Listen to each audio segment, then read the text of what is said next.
Um, yeah, so the first half of the talk was really sort of a tutorial about, how censorship is done and how we measure it. And the second part, I'm going to be talking about research going on in my lab, sort of, how we've been working on building a science of censorship resistance, and, sort of the network measurement challenges and opportunities that we're seeing here. So as a network measurement person coming to this field, it's pretty exciting for me because there's a lot of really sort of fun, juicy measurement problems, and working with political scientists and social scientists, we can actually get, really good context and find some interesting tasks to go about. All right, so without further ado, if any of you guys have done network measurement, you probably know the standard challenge, which is that, what we want to measure and what we can measure tend to be two different things. Part of the reason for this is that, many of the aspects that made the internet popular and made it succeed are actually, aspects that make it hard to measure. So, the internet's decentralized. We don't have one central, routing authority. We have, different commercial entities. So we've got, for example, AT&T, Sprint, etc. And, there's no real global way of measuring all of these things.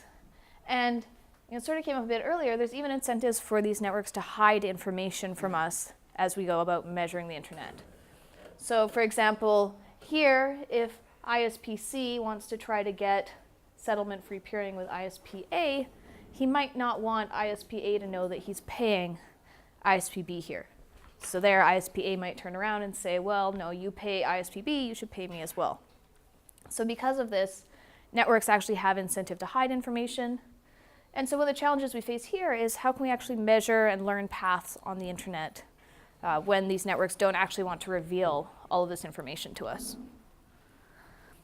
We also have a variety of edge networks. This is great for us. So I'm not sure if I see some folks on their phone, with their mobile. We've got broadband, we've got Wi-Fi here. Many people in this room also doing work on data centers. And one of the big challenges here is how can we get vantage points? Can we just do measurements from a few servers in universities? Well, we all know that's not as representative as we'd like. So the challenge there is, how do we get vantage points in mobile networks and home networks? How can we get a real view of how the internet is working from all of these different edge networks? Also, we've got a variety of different content and applications. This is sort of why we enjoy the internet. Cat videos, Facebook, YouTube. We've got mobile apps and games. And one of the challenges here is how can we actually measure a diverse set of apps? So, we can measure the web fairly easily. How would you automatically test something like Skype? What if a new protocol comes up tomorrow and you want to measure it? How are you going to be able to do this scalably and, quickly for new applications as they come out? And then in the world of censorship, it gets even worse. Well, what happens if the network is actively trying to hide what you're trying to measure? This is usually a case with censorship, so the networks aren't always transparent. So I mentioned earlier, Yemen basically sent reset packets for political content, which legally they weren't supposed to be filtering. Interference might not be consistent. So, China's network gets too busy, suddenly a bit of content will be able to get through. And in the case of measurements where we have people on the ground helping us out, there's this question of risk. So, balancing the reward of learning more about censorship with the potential risk in countries where the political situation might not be so friendly to measurements like this. So, it's not a stretch to say that some of these measurements would be considered espionage in some Middle Eastern countries. Okay, so here are the big challenges. How are we going to measure when the thing that we want to measure might actually be trying to hide from us? Okay. So what we've been doing in my group is taking a collaborative approach to this problem. We work with political scientists and social scientists to get context about different things that are going on around the world, elections, protests, new online tools and chat applications that are being used. And then we design new network measurement techniques to try to help them understand, technically what's going on, how is the filtering actually being implemented, and what are the implications of this. Okay. So today I'm going to be talking about two main areas where network measurement and circumvention, as well as measuring censorship in general, are intersecting. So I'm going to talk about our work on empirical-based Tor clients. So trying to build a Tor client that can actually use empirical network data to avoid surveillance and timing attacks. And then in the second part, I'll talk about some of our work on measuring politically motivated actors. We had a work looking at targeted attacks against different activist groups and Usenix a couple years back. And today I'm going to be focusing on fingerprinting filtering products. So these came up earlier. These are those dual-use technologies. They might be used by your local school, or if it's used by your backbone ISP, it can be kind of problematic. Okay. So just to outline, so for the first part, we're going to be talking about how we can harden Tor against timing attacks using network measurement data. And the challenge here is, how can we actually infer network paths when we might not have an endpoint in the network where we want to learn the path from or to? So here we want to learn how to accurately infer the network paths for a Tor client and how to do this without compromising the client's security. And we also wanted to, once we have this path data, use it to make better decisions at the Tor client. In the second part, we're going to talk about fingerprinting specific filtering products. And here the challenge was actually to figure out, not what content is blocked, not is it being blocked with a block page, but specifically, is this NetSweeper, is this Blue Coat, is this a specific product that's being used for filtering? And here the challenge is, what should we do if these products try to be stealthy? They're trying to hide that it's a NetSweeper box. And I'll highlight some of the inconsistent blocking and different logistical challenges we faced with that work.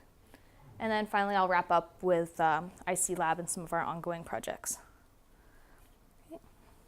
So starting off, anyone who studied the internet could probably say, the internet was really it wasn't designed with security, definitely wasn't designed with anonymity in mind. Even if the traffic is encrypted, if you're sitting there watching the flows go by, you can see the source, you can see the destination, and this might be enough for you to learn valuable information about what people are doing on the internet. With the NSA revelations, this sort of mantra of metadata is the message came out, so maybe it's enough to know that this IP address is visiting the IP address of some jihadi forum. Maybe you want to go and do some investigation. And you could track behavior over time. You could see not only did this IP address go there, it went there repeatedly over a large period of months, years, and so on. And this weakness in the internet where you can actually observe who's accessing which content obviously hasn't gone unnoticed.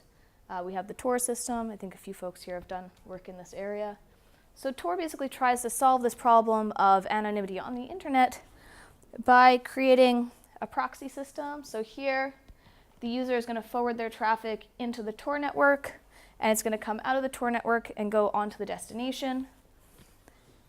And the key point here is that basically the Tor network sees the traffic go in, but it doesn't learn the destination. So it knows that we have this user. She's accessing some website. We don't know what it is. And on the other end, the destination doesn't get to see the source. So, it knows here's a connection, but it doesn't know that it's necessarily from this user over here. At a high level, how this is done is by proxying the traffic off of 3 relays. We call these the entry, middle, and exit relay. And the key thing to remember here is that each relay just learns the hop before it and the hop after. So our entry relay learns the client, and the middle relay learns the entry exit, and the exit just learns the middle and the destination. So no one knows the identity of all 3 relays except for the client, and no one knows both the source and destination, again, except for the client in this case. Okay. So Tor has been a pretty popular area of research for many years now. In terms of threats, we sort of divide them into 2 categories. We can think of relay-based adversaries. So if someone can compromise your entry, your exit relay, what can they learn? In the case of the entry relay, they can do what's called website fingerprinting. So they can access a set of websites through Tor, look at properties of the packets, so sizes and timing distributions. And then, basically when they have access to this entry relay, they can try to correlate what they see coming into the entry relay with this traffic analysis that they've done offline. Obviously, if you're the exit relay, you're in a pretty good spot. If the user isn't using HTTPS, you can just watch the traffic come out. So if you're accessing, your Facebook profile or some other URL that's going to reveal who you are, where you are, any information about you, the exit relay is going to be in a position to learn that. And there's been a lot of work looking at different relay-based attacks. If you have a certain amount of resources and bandwidth, how hard is it to have your relay put in any of these positions? And actually what we focus on in this work is a different threat, which is network-based attacks. So there's been a lot of work on relay-based, but timing attacks, I mean, these have been investigated since 2004, but they're still a problem today. So here we assume that the adversary is sitting on these links, going into and coming out of Tor. And with the NSA revelations, there was actually slides where they show this attack that they called like goes into, comes out of, basically an attack where they watch what's going in and what's coming out, correlate, and figure out which user is accessing the different websites here. Okay, just to illustrate what this attack looks like. So imagine we can watch the traffic going in and the traffic going out. And in this case, which of these users is accessing the website? Top one. Yeah, exactly. So, here the traffic pattern going in matches the traffic pattern going out, and so we can guess this top user likes Canadian pop music. So you might be thinking that this sort of attack seems challenging, right? I mean, they need to be here, they need to be here, they need to see a lot of the connections. And one of the points of this work that we show is that routing dynamics on the internet actually make this a lot easier than you'd think. Just to illustrate this, here we've got the entities from the previous slide. We've got our source, our entry relay up there, the exit, and then the destination. So here again, we're going back into border gateway protocol and interdomain routing. Just a reminder, here an AS is an autonomous system, so network that's under the control of a single organization, AT&T, HebrewU, UMass. These would all be examples of autonomous systems. And they connect to each other based on business relationships, so whether or not they're going to pay for transit, whether or not they're going to exchange traffic for free. And based on these relationships, they're going to pick paths through the internet. So in general, they're going to want to pick a cheaper path, so they want to go through someone who's going to pay them, over someone who they don't pay, over someone who they have to pay. Okay, so in this case, our source AS is going to choose this path through AS2 up to the entry, and the exit relay is going to choose the path through AS4 to get to the destination. In this case, AS2 is actually in a position where they can see the traffic going into Tor and the traffic coming out of the Tor network. And so here, AS2 is actually in a position to do that attack that I just mentioned. And it actually gets worse. So since these paths are chosen based on cost, they may not be symmetric. In this case, our entry relay has chosen this shorter path back towards the source, and the destination is choosing to go up through AS2 and AS3 to get to our exit relay. And now there's actually two networks that are in a position to observe the traffic. And the key point here is that asymmetric traffic is making things worse. We've got more networks that are in a position to snoop, and it's actually enough to be on the forward or the reverse path. So thanks to TCP ACK numbers, we can actually infer how much data and the timing of the packets by looking at the reverse data, or the ACKs, going back to the exit and the client. Just to illustrate this, the sort of attack we're looking at is that an AS that relies on the forward or reverse path going into Tor, and the forward or the reverse path coming out of Tor. So they need to be on one of these and one of these paths. And the challenge we faced here is that, how can we measure and mitigate this sort of attack? Well, we can't actually measure the reverse paths. So, this is sort of a bummer. We don't have control of the entry relay. We can't make it measure towards us. Same thing with the destination. And we can't trace route through Tor. So we can't just send a packet to the exit and say, hey, give me your path to destination. So again, we're out of luck. And this leaves us with one path we can measure directly, and then three paths that we're sort of stuck with having to infer or try to predict in some way. Isn't it affected by TCP? Packet accumulation, window sizing? So here I'm talking about routing at the network layer. But the packets themselves, the signature, isn't it affected and shown differently on either path or all paths? You are in a way that it works. Yeah. Two kind of problem. Yeah, so there might be delays and things, but basically they can look at the sizes of the packets going in and coming out and do correlations to figure out that, this stream going in correlates with this stream coming out. Cool. So yeah, we can measure one path. We're stuck guessing the other ones. And so what we do in this work is we bootstrap path prediction with empirical data. So we use network topologies that are measured by CADA at UCSD, and we use a model of routing policies to compute policy-compliant paths on these graphs. And what this does is it gives us an approximation of the potential for these attacks. So given a set of Tor traces, we can do these simulations to figure out the paths and figure out for how many of these traces would the user be vulnerable to the timing attack. Okay, so in terms of understanding the threat, what we do here is we use a VPN. So we had a VPN connecting to 100 different websites, so 100 that are popular and then 100 that are likely censored. We get that list from the Citizen Lab. And we use VPN vantage points located in 10 different countries. And then we looked at the paths between the source and the destination and the entry and exit relays chosen by our basic vanilla Tor client. Okay, so here's the result. So here we've got the percentage of sites that are vulnerable. So vulnerable being vulnerable to that timing attack. The red bar here says how often was the main circuit, so your index.html, how often was that vulnerable? And the green bar here is any circuit, so your embedded images, your ads, any content associated with that page, how often was some of it delivered over a vulnerable circuit? And one of the things we notice here is that it varies a lot by region. So for example, China and the US tend to have popular content that's hosted locally. And so it's more likely you're going to have a common network on that forward or reverse path going out and then coming back in. And same thing with the US. So again, if you have a lot of popular local content, tend to be a bit more vulnerable. And overall, we saw that more than half of the sites had at least some of their content delivered over a circuit that would be vulnerable to this timing attack. Okay. So obviously, this is not great. We wanted to come up with a solution. How do you make a circuit invulnerable?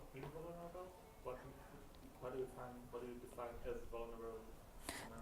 Okay, so a vulnerable circuit is one where this property holds. So if we have an AS that is on this path or this path, and this path or this path. Same AS on the same. Yeah. So if someone is here and here, then they can see what's going in, what's coming out, and perform the correlation attack. Yeah, so if we have an entry and exit relay such that there's no network in that position, we say that it's not vulnerable. Yeah. Okay. So it could be. Oh. Interaction between the different Yep. Yeah, that's one thing. I don't think I have the graph in the slides just because the vulnerability was so high, but we looked at sibling ASs, so networks that are multiple networks controlled by a single organization, or if you assume that all networks within a country would work together. So our goal with avoiding this was to pick an entry and exit relay such that there was no network that was on the forward or reverse path going in and the forward or reverse path coming out. And luckily for us, usually there is such an option, so you can pick your entry and exit and find a combination where you're not vulnerable. Challenges, of course, well, how can we find a safe option? In this case, the path computations actually have to be done on the client, so the client can't go off to some route oracle and say, hey, what's the path from this exit relay to this destination, because now the oracle knows that this client wants to access the given destination. So it makes the problem a bit more challenging. So the client actually needs a way to figure out what would these paths be, and then use this to pick entry and exit relays. Also, as we've heard, ASs can collude. For example, Verizon has 3 different AS numbers for North America, Europe, and Asia. We do sibling resolution and try to group those guys together. In the paper, we also look at country-level adversaries if you don't trust the US or China. Yep. Yeah, exactly. Also, we want to minimize performance impact. So I was chatting with the Tor folks about this work early on, and one of their big complaints about AS-aware Tor clients was that they weren't actually taking into account the capacity of the relays. So you can find a great secure solution, but if you're sending all the clients over the lowest capacity relay in the Tor network, it's not going to work very well. This thing is going to get overloaded, it's going to become slow. And also, in our case here, we wanted to try to minimize the performance impact because here we're actually picking our entry and exit relays based on the destination of our connection. So we say we have a connection to this destination AS, here's our set of entries and exits, let's pick so that we're safe from the timing attack. And then the final point there, again, load balancing. So this is good for the health of Tor and also with performance. So initially we didn't include the load balancing, and we actually saw that it hurt our performance as well as probably not being great for the Tor network on the whole. Okay, so these are different challenges we faced. Also, this is I believe this is when I approached you, Michael, when we were wondering what would happen if there was no safe option. We were trying to think, if you want to access a destination and there's no entry and exit combination that will keep you safe from an attack, what might you do?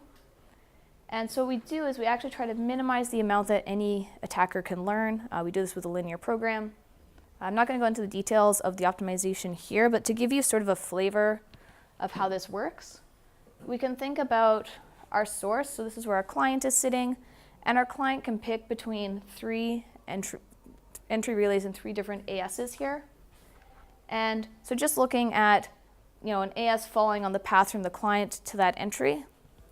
So what we have here is that if we just pick these entry relays uniform at random, so each one probability 1/3, here ISP1 is going to see that connection 2/3 of the time, and ISP2 is going to see it 1/3 of the time.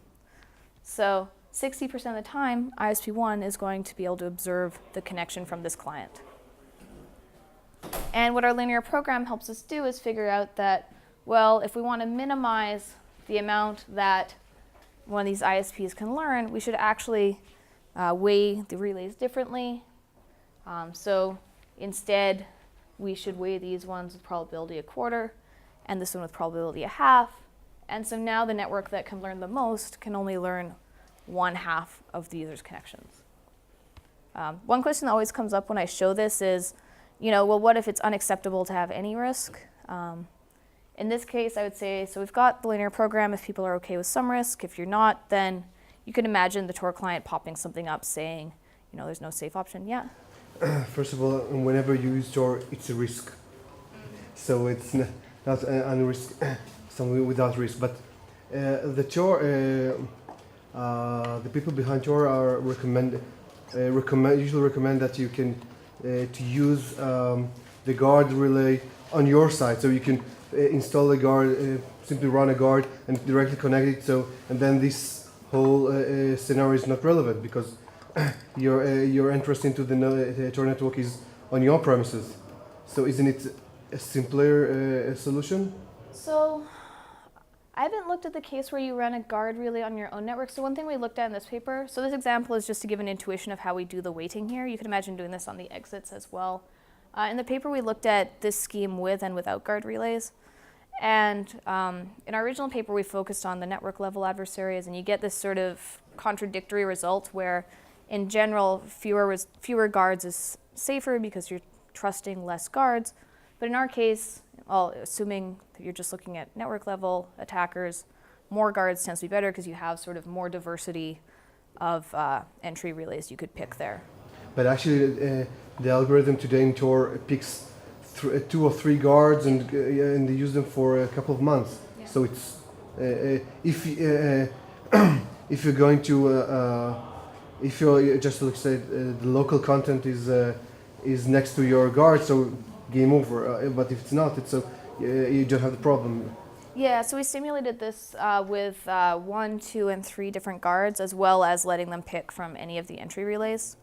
In subsequent work, one thing we looked at, so in our initial design, this client ends up touching a lot more relays than a normal Tor client. So we've actually revamped it in a newer paper, and I'll explain that in a couple slides, where we actually try to balance the network and relay attackers, because it's sort of this, if you focus on one, the other one gets worse. But yeah, it's definitely something that we're trying to balance. Yeah? I understand correctly, for different destinations, your routing might be different, right? If you want to remain safe. And it seems like pretty heavy computation. If you want, like, is that feasible? Recomputing it for each different destination you want to know? So I'll show our performance results. They're not terrible, and in a couple slides I'll describe sort of how we go about fixing that. Yeah.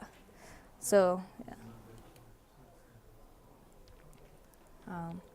So just to summarize the Astoria results, so we had our original results with the regular Tor client. Good news with Astoria, we bring this vulnerability down from 53% to 13%. So, having any vulnerable circuit is now about 13. And if you're just worried about your main circuit, that number goes down to less than 10%. Okay. So part of the reason I talked about, hang on, I'm just going to do the performance results before I go on to the next bit. So performance, obviously, this is a bit heavy. Here, we've got the vanilla Tor client, which is giving us our best performance. We've got Astoria. So, we're paying a penalty of a couple seconds there. Part of it's computing the paths, part of it's building up the circuit. How big are the pages? What pages are you doing? This was top 100 Alexa and then 100 potentially filtered pages. Yeah, I know, I saw these page load times and was like, what is this? But apparently this is normal for Tor. Yeah. Yeah. Compared to regular web page loads, these numbers are a bit big. So, most of the overhead here was coming from building the circuits on demand, computing these paths. And this brings me to sort of... What did you use? This was sort of a straw man we did where we just said pick your entries and exits uniformly at random. So obviously, sort of a straw man, it's not going to perform very well. Yeah. This brings me to some of the extensions that we've done. So I just want to present the basic idea of Astoria. Since then, we had this simple observation. So one of our colleagues said, well, why build a circuit for every destination? Tor pre-builds 14 circuits. Just look at the circuits you have built, and if one of them is safe, use it. So, simple idea. Actually, most of the time, you will have a safe circuit among the ones you have pre-built. So that helps us reduce that performance hit. Also, in the ongoing work, we've been looking at leveraging more data and control plane measurements to improve the path prediction. So in Astoria, we relied on sort of algorithmic simulations, a standard way of computing paths on the internet. And one of the things we've done since then is leverage publicly available sets of traceroute data. So basically suck all of these down, build an atlas of network paths, and use that to bootstrap our path prediction. So if we can find something in our atlas, we use it. If not, we fall back onto the simulations, and that's actually a whole separate submission.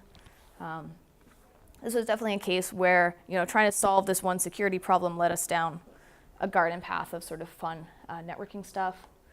And also with Cipollino, we looked at incorporating hijack information. This is sort of interesting because it's not trivial to just say, if a relay is in a prefix that's undergoing hijack, don't use it.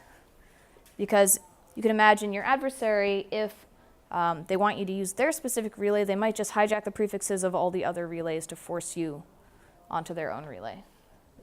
So we've been looking at how we can incorporate hijack information, which networks are sort of in a better position to hijack or intercept the traffic.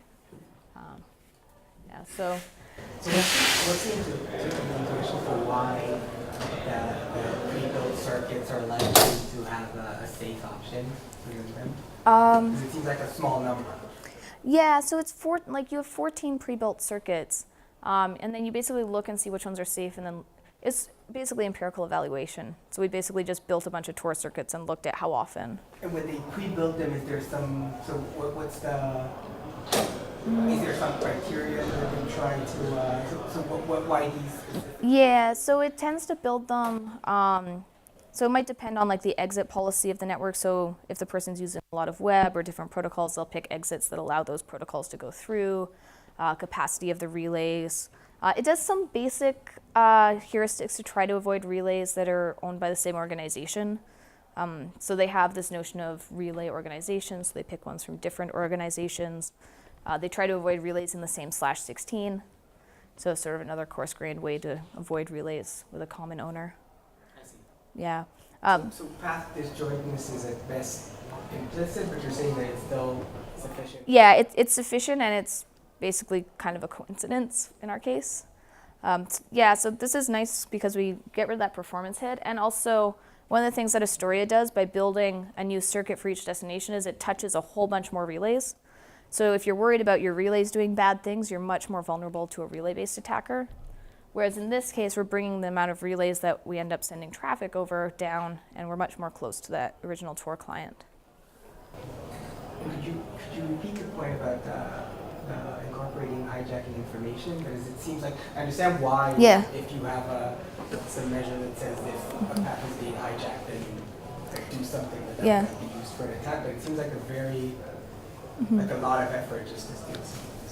Yeah, I mean, one of the things that, there was the Raptor paper from Princeton where they showed that they could actually intercept traffic, so basically performing a BGP interception and using that to get onto the path. And so we can imagine if we had information about an interception happening for one of the paths that we're looking at, we might, choose to avoid it. Yeah, so this bit we've done a little bit of work on. It's using our real-time interception detector, which we're also still building. So again, more juicy measurement problems that came out of this. But yeah, it's sort of surprisingly like you just scratch the surface and then you realize there's all this really hard empirical things that you need to do behind the scenes. Cool.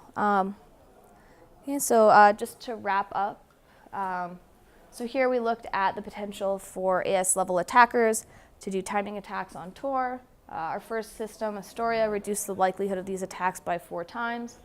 And we do load balancing similar to vanilla Tor, so we're not going to overload any of those relays. And in the case that there's no safe path, we'll basically try to minimize our risk. And as I said, there's a lot of really fun empirical network measurement stuff to be done here. One sort of interesting observation that we had, Michael might remember this, is I think initially we came up with this optimization around the case when we had no safe path, and then we realized that like 98% of the time you can pick an entry and exit such that there is a safe path. So this is sort of fun, but we don't end up falling back to that case so often. Okay, so that's the end of part 1. Are there any questions on this before we move along? Okay. Cool. So, yeah. So this was basically the case where we wanted to build a new circumvention scheme, and actually building a secure circumvention scheme required that we address a lot of different network measurement challenges. We need to learn paths, even if we couldn't measure them, and figure out how we should actually use this information to make the right decisions. Yeah. Is Tor used mainly to hide destination address to evade censorship, or what's the main use? Because what I was thinking when you were showing those really bad performance numbers, I was thinking that you could potentially do some sort of connection setup, giving Hellman exchange over Tor, and then just do some sort of a different path, like with MPTCP or whatever, to do the data transfer that's like more direct. And then basically, by using Tor, you completely, you could make it impossible to do deep man-in-the-middle attacks, right? Yeah. Because if you think about it, if you want to be a man in the middle, you have to be on the. I guess it's impossible to do a man in the middle with Tor, right? Because you have to see plain texts at the same point. So yeah. The first hop and the last hop are on the same physical segment. Then there's no way to do. Yeah, you can't man in the middle Tor. If you use it for your key exchange and then just had a separate, more direct connection, that wouldn't help you if your sensor is acting based on your destination IP address. Right. And also, if you want to access a site and have it not know who you are. So one of the examples Tor gives is if the FBI is on Silk Road trying to buy some drugs. The Silk Road would probably not be happy to sell the FBI drugs. Right. So it's used to mask the source from the server, also masking the destination. Tor originally was for anonymity, but since people are using it for circumvention more and more, they're sort of getting sucked more into this arms race of, trying to keep Tor unblocked. Because people use it to access censored content, it gets blocked. So it's typically only one end uses Tor and the other end just pretends to be a normal customer. Usually, there's starting to be .onion services. So Facebook even has a .onion service where it allows users to access Facebook without necessarily revealing where they're coming from. Are you going to get into some work in progress ITF to fix security for internet? Yeah. This is more like measuring censorship. I do have some work on securing the internet, but not today. So if someone wants to, so following up on that question, if someone wants to change Tor, what's the way to go about this? So say the last project you presented, efficient out, what's a deployment path for? Yeah, I think half of the battle, and really, so Astoria was sort of the initial cut of it. It was using sort of a basic simulation for network paths. What we really need is better empirical data. So if you're picking your paths based on path simulations, you really want them to be accurate. Because if your predicted path is wrong, you're going to all this trouble and you're still not going to be secure. So, I mean, theoretically, Tor could implement a lot of this, but I think there's a lot of work still to be done on the measurement side. Also, one of the things we observed in our later work was that the diversity of autonomous systems that Tor uses hasn't really been increasing over time. So they have these graphs of Tor capacity over time, number of relays over time, but if you plot the potential for this sort of attack over time, it's basically stayed the same because there's very few networks that allow you to deploy an exit relay, for example. We actually deployed some as a project just to get some data, and we accidentally became one of the biggest exit providers in Tor, which is sort of cool. But So it doesn't take much then. no, and there's we were spending like $400 a month. It wasn't super expensive, but it wasn't that cheap. Like, we couldn't run it for a long time. And there was basically one hosting provider in Europe who would let us do it. So that's probably also contributing to that lack of diversity. I think if they could figure out ways to make running an exit relay less costly in terms of potentially bad traffic coming out of it, that might help. So find ways of incentivizing people to deploy exits, or give them ways of deploying an exit without necessarily, forwarding illegal content or content that's going to get them like DMCA takedown requests or different things like that. We've got a few other papers looking at this sort of thing that point to those solutions. Cool. So 2:30 we leave. Is that the bus thing? 2:45. Okay, cool. Good. All right, so that's part one. The second part, I'm going to talk more about more of a pure measurement work. So here we wanted to understand which products were being used for filtering. And here the question was, how do we figure out specifically what product is being used? And how do we do this even if the product is trying to evade being detected? This is something that came up earlier. A lot of these filtering products are dual-use technology. You want to keep IMDIA guests off of Facebook, I guess, or you want to keep employees away from inappropriate content. But if you install this on your national backbone ISP, it can be used for surveillance, it can be used for censorship, restricting access to different types of content. And this fact hasn't gone unnoticed. So Obama actually blocked the export of these products to Syria and Iran. The EU and Israel have similar regulations saying that we shouldn't be sending these products to countries that are going to use them to violate human rights and surveil people and potentially try to throw them in jail. And the big question that we with the Citizen Lab had was, how can we actually enforce these restrictions? How do you know it's NetSweeper or Blue Coat that's being used in Iran or Syria? So what we needed here was techniques to identify installations of these products around the world and actually confirm that they're being used for censorship. But it must be they're installed, it's too late. Hmm? They're already installed, it's too late. What can you do? So it's basically an export violation. You don't know who sold them.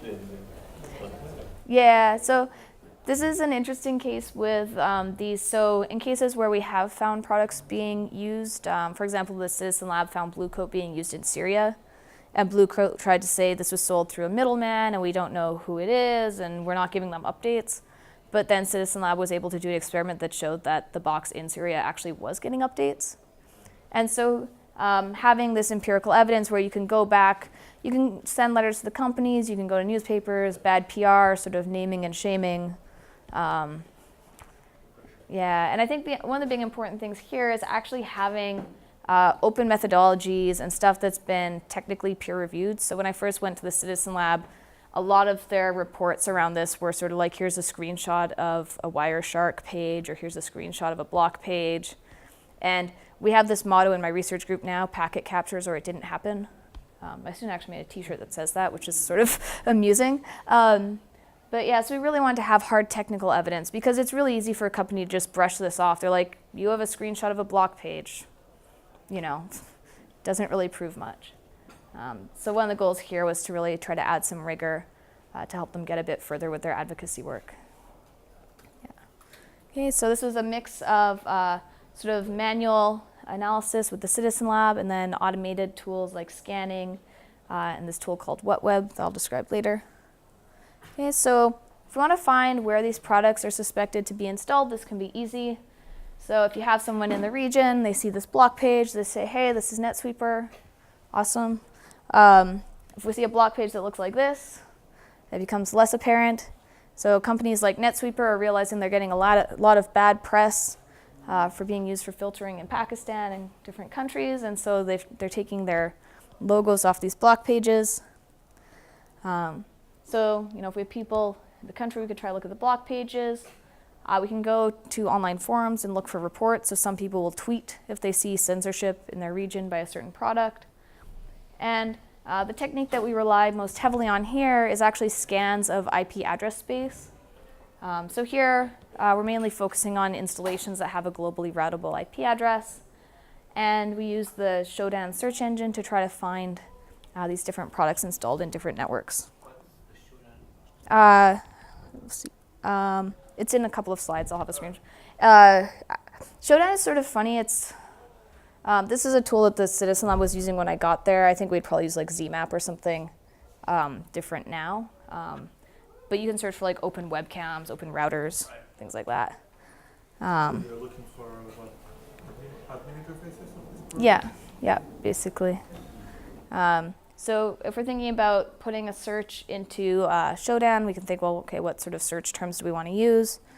And this was manual investigation by the Citizen Lab, talking to people in the regions about different URLs they were seeing. And so here, you know, they see with NetSweeper, there's this webadmin /deny/index.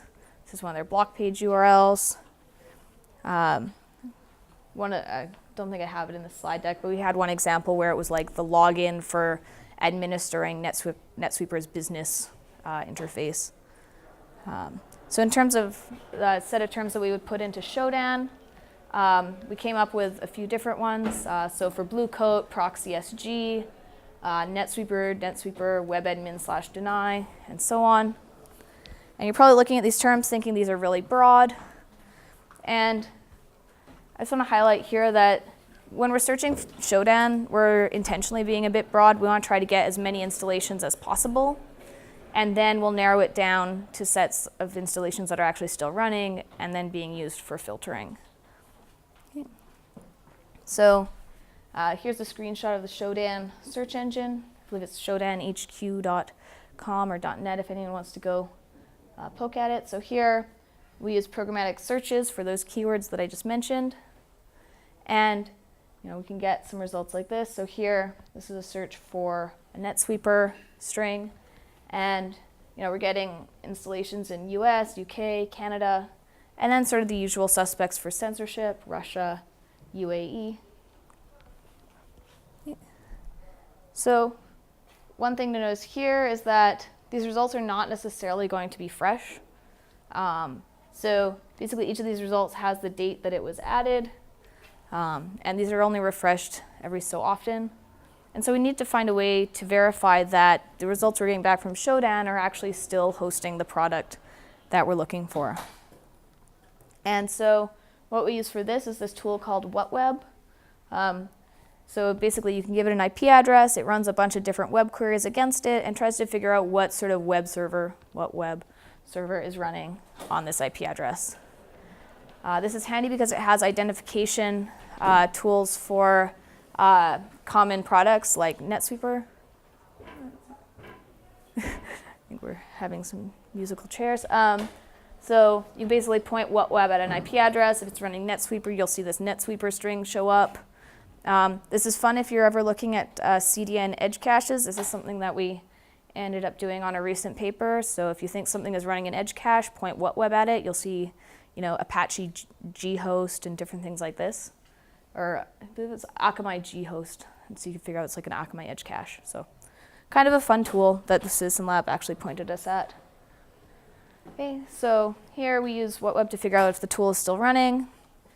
In terms of places where we found active installations, we basically found, NetSweeper sort of all over the place. We find, our usual suspects in the Middle East running a lot of these products. We've got Blue Coat, NetSweeper. But we're also seeing installations in countries like Canada, where NetSweeper is installed. NetSweeper is actually a Canadian company. And we're seeing all 4 of these products being used in the US. And the big question here is, well, how many of these are actually being used for filtering? How many of these are, your local library's web proxy blocking you from some content? How many of these are actually being used to filter political content? I see that African countries are very liberal. They don't use any censorship. I suspect they just don't have a great internet access. Yeah? So I know that WebSense also has data leak prevention in addition to the web filtering, and I was wondering if you've had a chance, if anyone has looked at like the implications of, or if it's only the web filtering installations that you're looking at, and if, data leak prevention can also be used as a sort of outgoing filtering method. Oh, to try to see if people are leaking IP or different things outside of the network. If like a country's preventing people from sending stuff out, has that been looked at at all? We didn't look at that specifically. I'm not sure if this methodology would find that. It might, depending on the search terms that we used. Yeah, I mean, also these are sort of installations that have globally routable IP addresses, so definitely not an exhaustive list, but sort of a set to start with. It would seem some of them might be people who actually want their internet to be censored for like child protection. Exactly. So how can you tell that part? Do you know? Well, that was our big question. So we found all these installations. How do we know? Is this a business? Is this being used for censorship? And again, it can be easy. You see a block page with smart filter or whatnot on it. Or we get a block page like this. How do we figure out what the product is? And our solution that we had, this is from our IMC 2013 paper, is based on the observation that these products basically view the set of URLs they have classified as sort of their value. Like on their web page, they boast about having millions and millions of web pages classified. And as a result of this, they accept manual submission of URLs to be tested. So we use this observation as follows. So what we do is we create 10 domains hosting censored content. So these are domains that didn't exist before this project. And we might put something like, there's this Gleip proxy script that you can just put on a web page.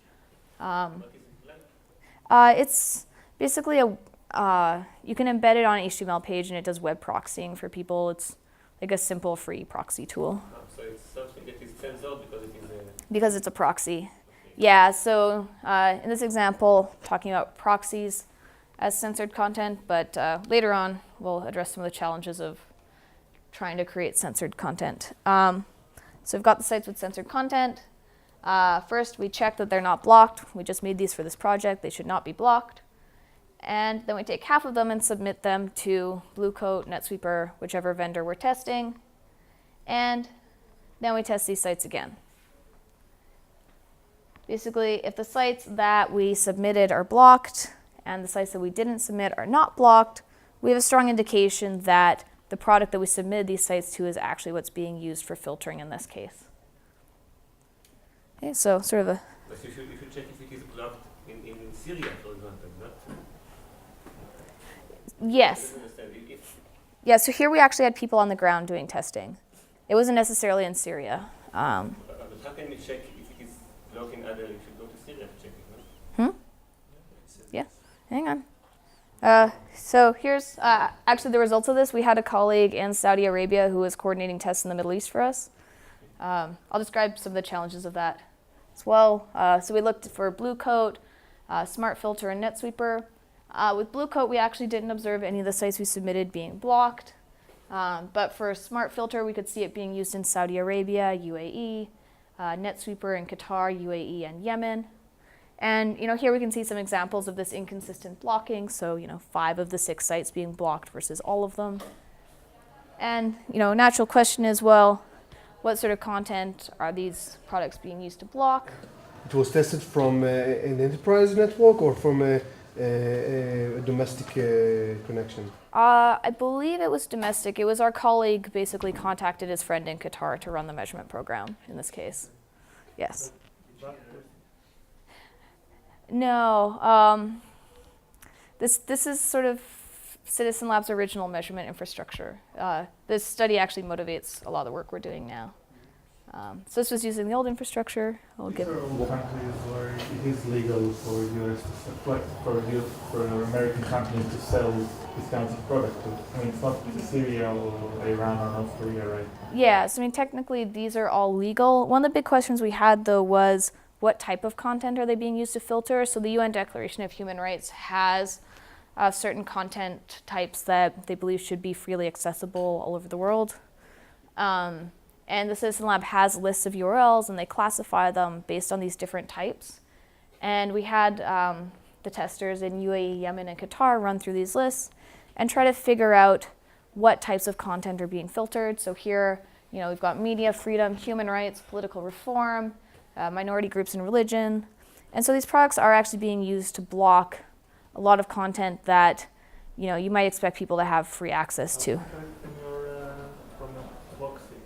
Hmm? Like what is the name of the proxy client? Mm-hmm. So you were browsing one of these. So the proxy was just used for submitting content to be filtered.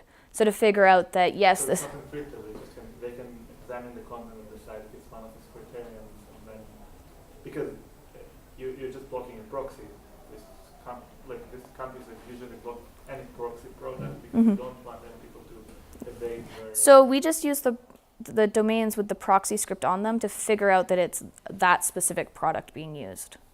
So once we know that, okay, this user is in Qatar, they've done that test of submitting the URLs, we figured out that they're using NetSweeper, we then run through a whole list of URLs and figure out what NetSweeper is blocking. And so here we're able to see that these products are being used to block a lot of content that we might... Relatively speaking, here we're zooming in on content that the UN thinks should be free and open. Also, if anyone is interested, there's this interface that NetSweeper gives. Administrators can turn this off, but it's basically a testing interface that'll run through a few test URLs for different NetSweeper categories. And if that's not turned off, you can use it to figure out which categories are being filtered. Okay, so we found these products being used to filter content that at least most of us would agree should be accessible. And this brings me to some of the challenges. Some of this has sort of come up as we've been discussing this. We need to be able to submit sites to vendors. Obviously, if we keep doing this, vendors are going to say no more submissions from the University of Massachusetts. Also, we needed to know what categories of content would be filtered. So in the example I gave there, we used this GLIPE proxy script that was easy enough to put on a web page. I think some networks were blocking adult content, and one of our colleagues, did a Google image search, and yeah, it was an awkward paragraph to write in the paper. But so we can't always generate content to match what's being filtered, and we would need to know what's being filtered before we can even do that. Also, there's issues about inconsistent blocking. So sometimes the sensor goes offline.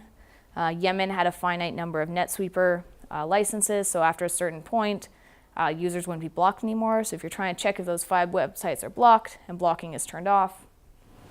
The sensor itself wants to see the movie. The sensor itself wants to see the movie. To see what? To see the blocked...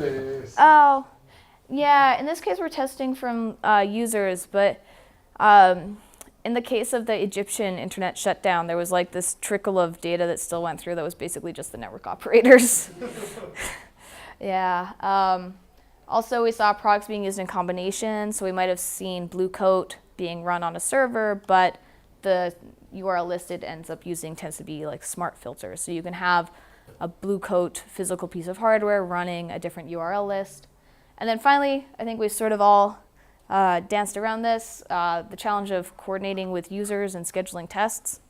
The workflow here was really like, the Citizen Lab calls the guy in Saudi Arabia who pings his friend in Qatar, who hits enter on this very old Python program. He sits there, he waits, the data gets compressed and sent back. And we really just sort of hoped, like, it didn't always come back successfully. So we had this great moment the morning of the IMC deadline. We had one last test in Qatar, the data comes back, it's corrupted. It was a really great opportunity to get vantage points all over the place, but the logistics of the existing software were not quite what we would have wanted. Okay, so a lot of these challenges are what motivated the work I've been doing for the past 3-4 years now. So just diving into ongoing stuff. Some of you guys might have heard of IC Labs. This is a platform we've been building to measure internet censorship. The idea here is that Citizen Lab has people around the world that want to help them measure internet censorship, and we want to make it as easy as possible. So, we can just hand them a Raspberry Pi, they plug it to their network, and they don't have to think about it anymore. There's no more phone calls and having them hit enter or wait. We want to make it easy. By having something that they can plug to their network, this allows us to measure repeatedly over time, so we can set up testing schedules. Also, we wanted to make specifying and scheduling experiments easy. So if there's a new type of blocking, we don't necessarily just want to be doing a regular HTTP GET. Maybe we want to do some of the capitalization stuff with headers that we talked about earlier today. Also, we wanted to design techniques to automatically detect censorship. This was one of the big surprises when I went to the Citizen Lab. Was basically they had this fellow named Adam, and his job was to sit there and look at how the page was accessed in Toronto versus in Yemen, and then hit a box that said blocked or not. And I sort of joke that when we finally finish the data analysis part of the system, we'll have to name it Adam or something for him. So we've been working on block page detection techniques, different ways of looking at TTL, IPID anomalies, a lot of the stuff we talked about this morning. If they will block ICLab, then you cannot employ your tools. Yeah. So we haven't had this issue yet. That would be a nice problem to have. And I mean, longer term, there's interesting research questions about do we do some fancy proxying to get our requests and measurements there? Do we do some fancy proxying to get the data back? We thought about using Tor for this.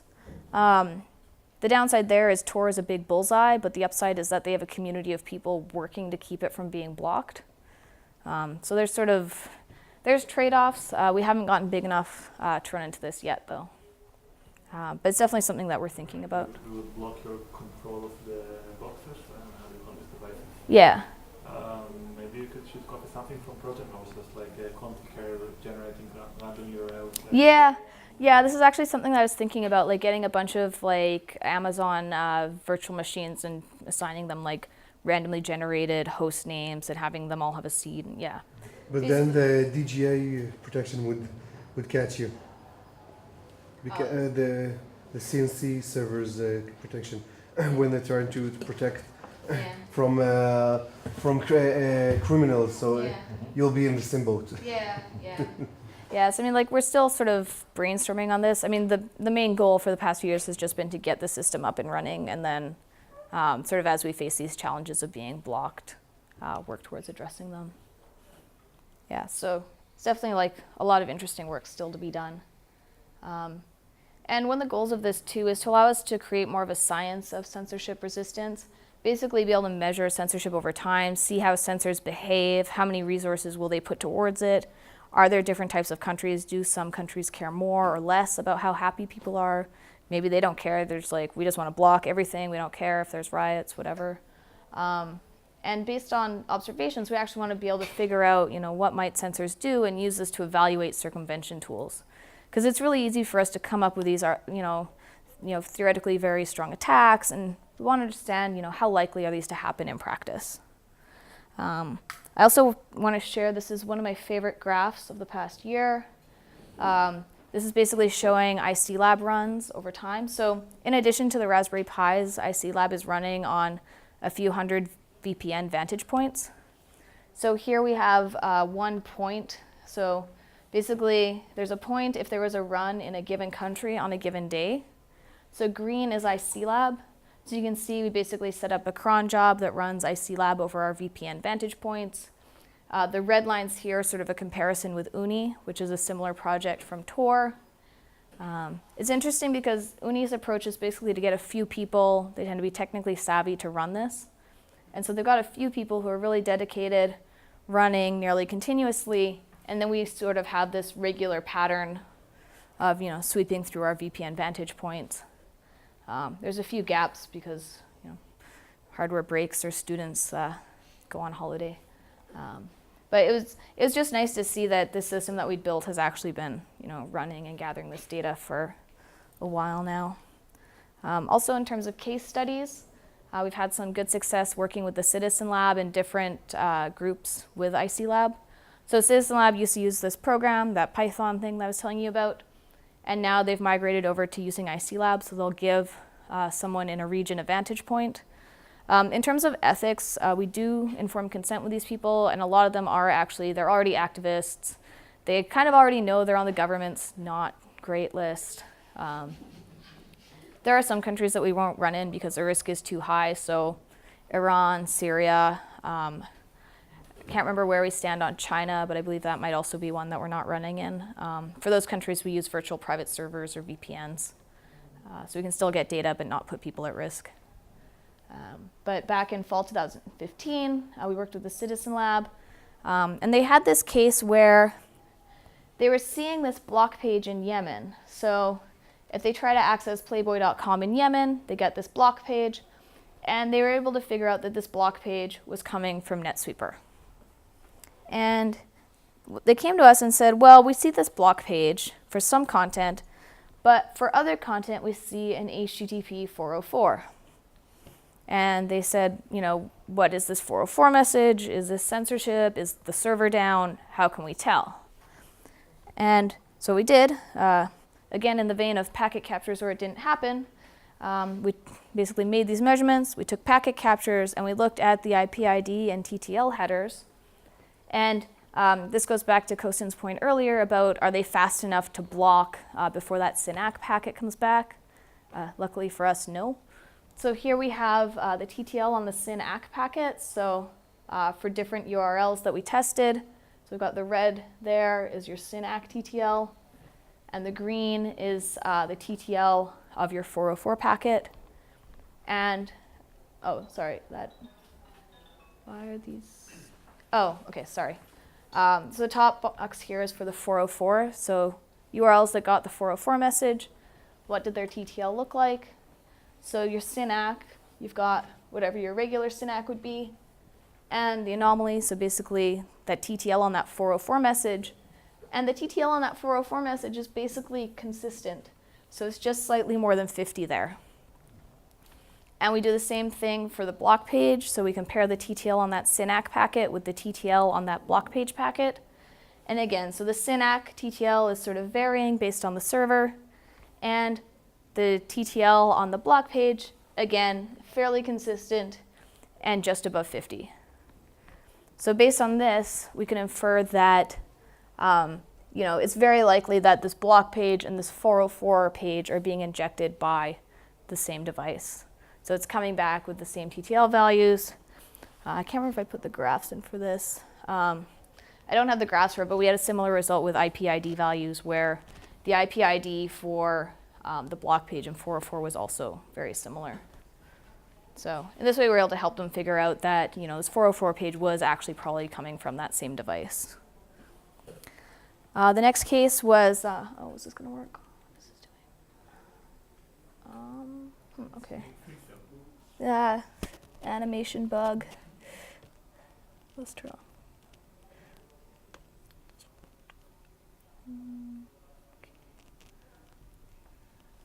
Sorry, guys. We'll just make that not disappear.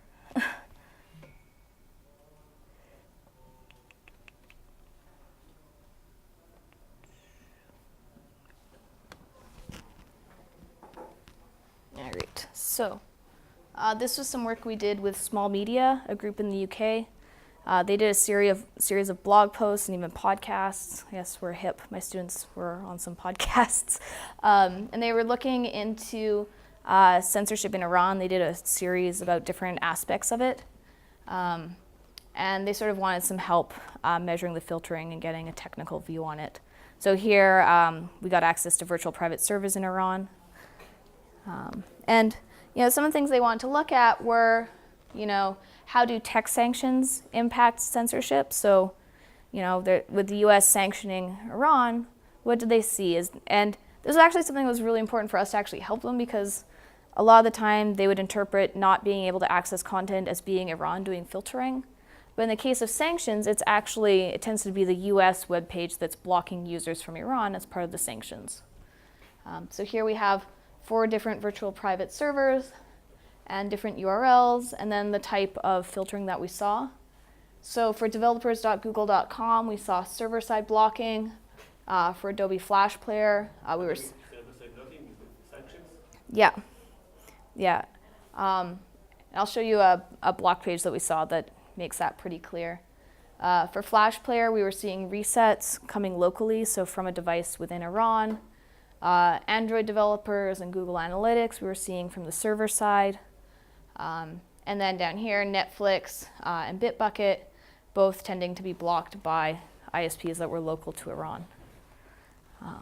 And just to sort of illustrate, this was one of the attempts to access one of the Google services from within Iran. And we get a 403 message from Google saying that we don't have permission to access the content.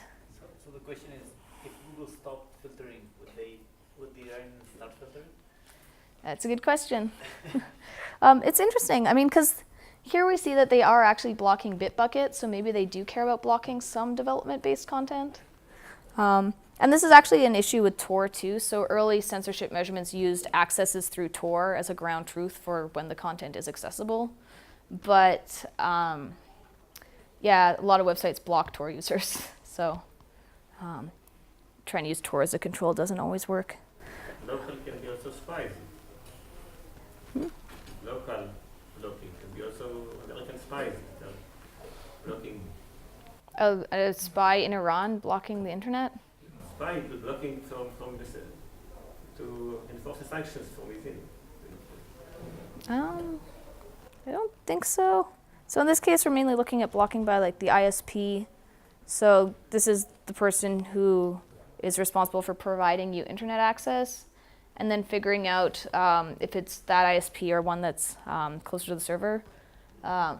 It's a little too hot off the press for me to have graphs from it, but last night we submitted a paper to Conex where we were actually looking at cases where filtering was, not in your first hop ISP, so it's not coming from, your local ISP. Is it someone on your network path who might be accidentally filtering transit traffic, things like this. And one of the things that would narrow down is also in the case that it's happening at the server.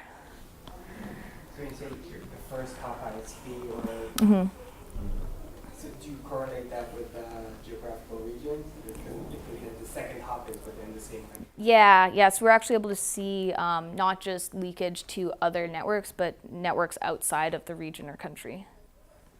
A lot of it was China, but there was definitely some from the UK. And I think Cyprus was another example my students saw. But also very hot off the press.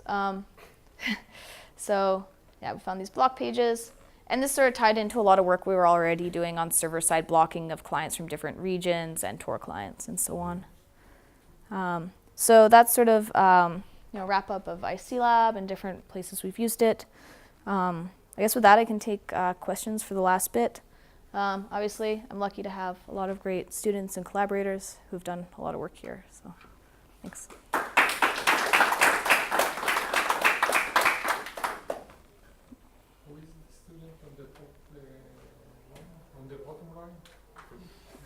Collaborators and students. I think I just maybe I put student. I think I put students first here. I think students are first, then it's non-students. Any more questions? Yeah.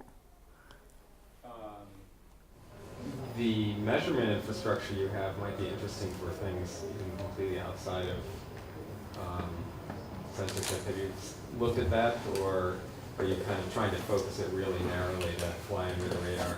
Not really. I mean, so one of the things we're looking at, we had this paper in IMC a few years back where we had this idea of trace, record, and replay. So you can basically take a Netflix trace, look at the application layer messages that are going back and forth, and replay it to see how Netflix is, being treated in terms of speed, or if it's being blocked. And so I think porting that to IC Lab, you could look at, net neutrality, traffic discrimination, performance, reliability. Yeah, so I think it's just a matter of finding like time and student cycles. I haven't heard of a lot of other infrastructures that have that kind of spread of vantage points. Mm-hmm. Yeah, one of the big things that gives us this much coverage, which is good and bad, is using VPN vantage points. So one of the things we're looking at is how many servers actually block VPN users, because obviously we want to not count those as doing filtering. But yeah, and also we need to, one thing we had to do was do sanity checks. So some of these things will claim to be in a certain location, and then you do like, you try to ping a few different servers and you realize there's no way it can be where they claim it is. But once you pick those out, it's kind of a neat way to get access to a lot of different regions. Yeah. If you're not doing straight like censorship stuff, Ripe Atlas is sort of another good way to get broad access. Yeah. When I visited China, I used VPN, and then after a couple of days they blocked the VPN, which means not everything is automatic. There are people in the loop that watch what you do and improve their censorship. Yeah. China's interesting too because they don't block VPNs outright, and part of the reason for that is if you want to have foreign business in your country, if you block VPN, it becomes very hard. And so there's sort of more than just, blocking censored content that these guys are thinking about. China does like a lot of stuff. So Tor has these very secret bridge nodes that are different than their regular relays. And if China suspects that an IP address is a bridge node, you'll see it being hit with some special probe packets. Also, Weibo, their version of Twitter, you can see like messages being taken down more during work hours because people come to work, they go through the messages, they block them and take them down. And a lot of places they put them as island that is not being censored, like Tsinghua University, or at least some labs in Tsinghua. Yeah. So I had to go there in order to actually. In a recent conflict in Ukraine, Russia completely blacked out Ukraine. So are you aware of different tools or anything else they might do or they do in wartime versus in routine? What do you mean blocked out? They completely blacked out any communication in Ukraine. They rerouted the traffic and they attack the infrastructure. It's on a low level, it's not a high level as in censoring. It's two different cases. And usually when you're in conflict, you do things that you're not willing to do when you're in peacetime. Yeah, so that's what I'm asking about. If there is anything else in the level of censorship that don't do usually. I mean, there's like internet shutdowns. So it happened in Libya and I think Libya, Egypt, a bunch of those countries around Arab Spring. That wasn't so much conflict, so much as the government just being like, all right, we're just going to turn the internet off for now. And depending on how the internet is structured, that could be easier or harder.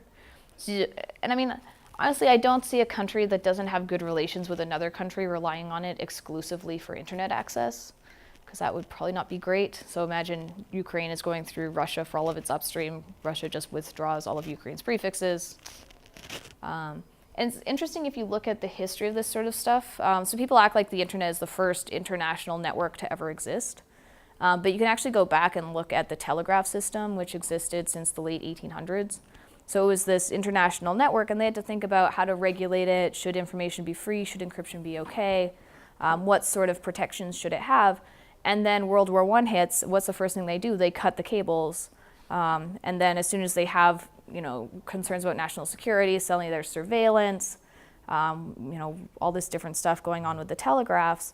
And the moral of the story there, I mean, you can even see it with the Patriot Act in the US. National security, suddenly there's a lot more surveillance. Even when that immediate threat goes away, the surveillance and everything sort of lingers. So it's sort of dangerous to use these wartime analogies because, you know, when that existential threat goes away, the surveillance and everything tends to not.